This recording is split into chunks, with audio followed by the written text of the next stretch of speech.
G'day folks, and welcome back to the US Civil War, GMT 2021, the third edition. One of the interesting features about this game is the way the gameplay evolves over time. The full campaign is 20 turns long. I'm currently, right now, in this campaign game that I'm playing. It's the end of winter 1863. The first thing to note is this is only my second playthrough of the full campaign, so I'm very much a novice, but learning a lot and fascinated by the way sort of the mid-game strategies evolved, and in particular, what the Union needs to do around this Western theatre, around Tennessee and Mississippi. It's difficult, and it's one of the it's probably the aspect of the game, one of the aspects of the game that I've struggled with as the Union player.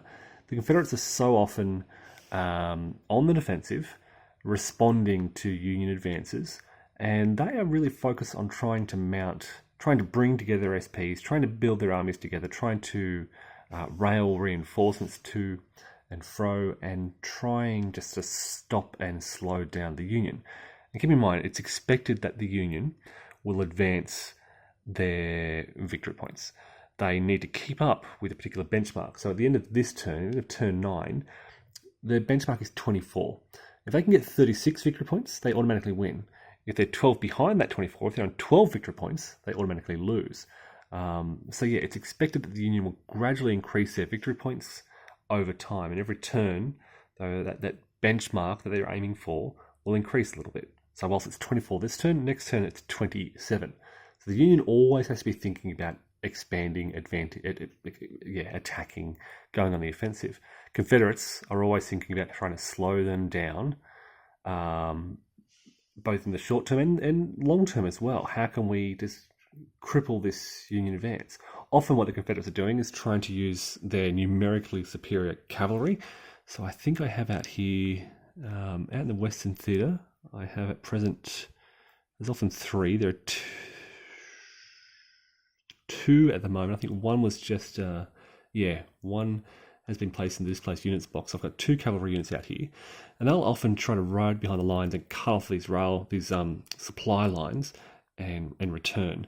Van Dorn is a slow-moving cavalry leader. He's just flipped over to his cavalry side. As an infantry leader, he's very strong with 5 movement allowance. Places him as one of the more mobile, in fact, the most mobile infantry generals on the Confederate side.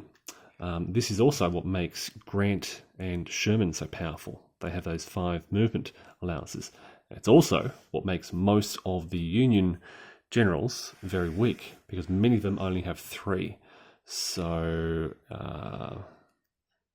they're all tucked away, hidden somewhere. I've put them in quiet parts of the war where they won't have to do too much, because 3 movement rates is very difficult to deal with when you're fighting off against Van Dorn and a lot of these fours. So the critical aspect to this, what I've been finding, again, I should preface this by saying this is only my second playthrough of the campaign.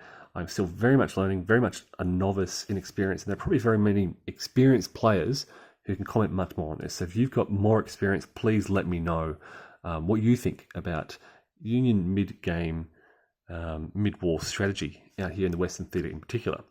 What I'm finding is that the Eastern Theatre is a bit of a quagmire.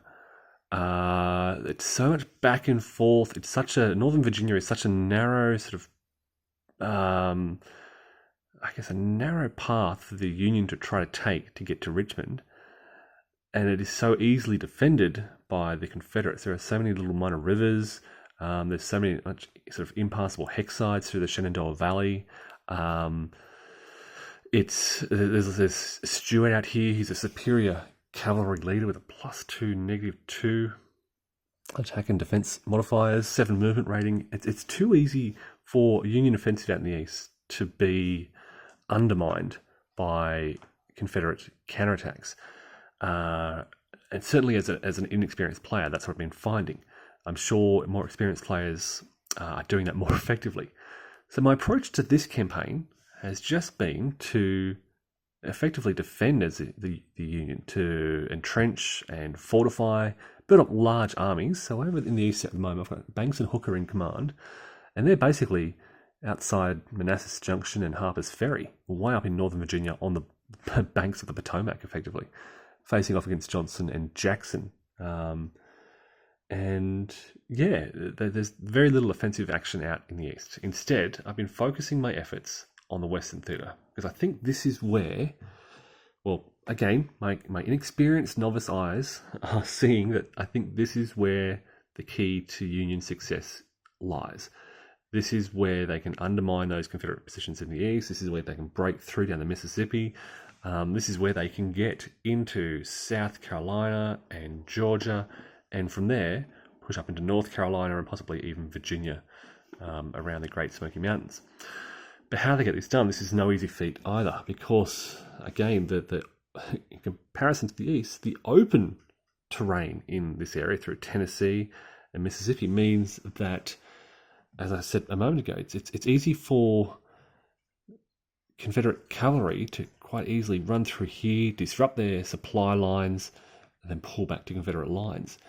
The Confederates typically will have three cavalry units out here in the West Theatre: Van Dorn, Forrest, and Morgan. They have high movement rates. Van Dorn is exception. He only has 5, but he's a very good infantry commander. And they can, very easily cut off these depots, these supply depots. It is Union placement and defence, I think, of these rail depots, which is key to the success of their offensive. It's what undermined my offensive in the first time I played through this campaign, and it's what is, to this point, succeeding quite well in my second playthrough. You can see basically these flags show areas that the Union has control, and they've gone to great efforts to facilitate several possible lines of communication with supply. So we can draw supplies down the Mississippi River here, all the way down to Memphis. From here, we can drop supplies off with McClelland, and they can't go any further because these are Confederate-controlled rail towns on the rail line. So the rail link stops here. Still, that's pretty good. That's one. We can also rail down to Columbus, and then down through here. All right, so supplies can get off here. They can get down to Rosecrans. All right, that's 2 paths I'm building. Confederates control Tennessee, so they've got Mackenzie and Dover, but out in the east of the area, they can rail supplies down here through Bowling Green to Clarksville, through Nashville. It splits off down here and get all the way down here to Pulaski, or all the way down here to Stevenson. In fact, it can reach Chattanooga, because this is all friendly Union control.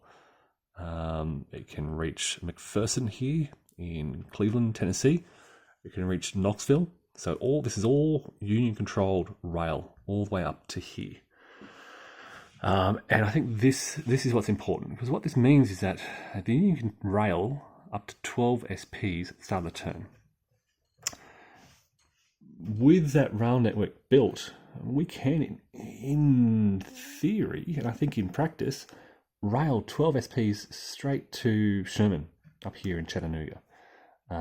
In fact, we can bring them up to here, to Stevenson, port on this navigable river, and get them very, very close to the front. The other part, so securing those rail lines is a core part of that Union strategy through Tennessee. Not just one rail line that can be cut, but what I have here is 1, 2, 3, 4 different paths for my suppliers to travel. That's not saying that the Confederates can't cut that, but here comes the second part of my strategy here. It's the broad front. You can see 1, 2, 3, 4, 5, 6 Union generals. Grant has sort of just crossed the border, but as has McDowell. But the other 4 are still in Tennessee, approaching on a broad front here. McClellan has been moving on Memphis. Rosecrans has been sort of working both sides of the Tennessee River. Here's Shiloh, for those wondering. McDowell has been pushing down through Knoxville towards Tuscumbia, while Grant and Sherman have been pushing to the east here, trying to clear out this rail and capture Chattanooga. McPherson came over the Cumberland Gap down through Knoxville, and Sherman came over to meet him around here in Cleveland, Tennessee.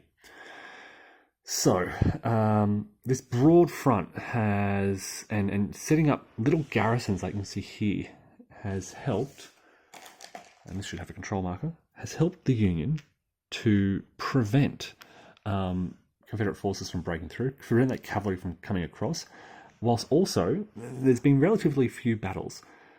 They've been threatening to surround Confederate forces. You can see these 3 blue arrows here. At the end of this turn, if the Union gains the initiative on the next turn, they could have easily surrounded Corinth. They could have easily surrounded Decatur. They could have easily surrounded Confederate forces which were in Resico on this little river here. They have undermined the ability for the Confederates to hold their positions.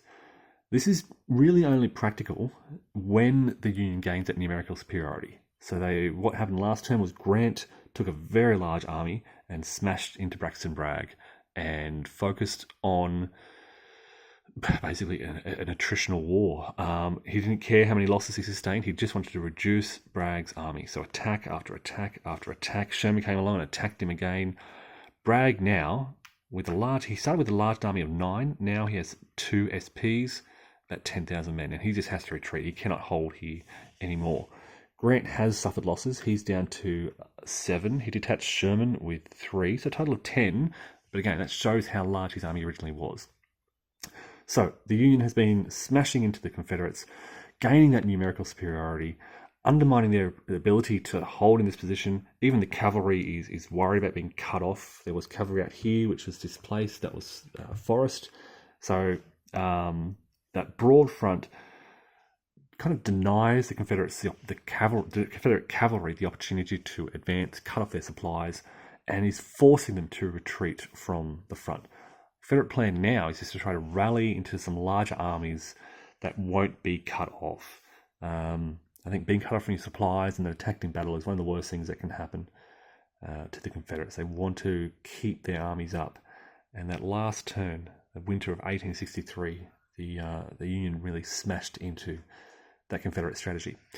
So again, that's just a highlight of what I'm thinking as the Union mid-war in the Western Theatre. I think it's critical, a critical theatre. Tennessee is critical. Getting their supplies is critical, and advancing on a broad front when you're able is critical. More to come soon. Thanks, folks, and take care.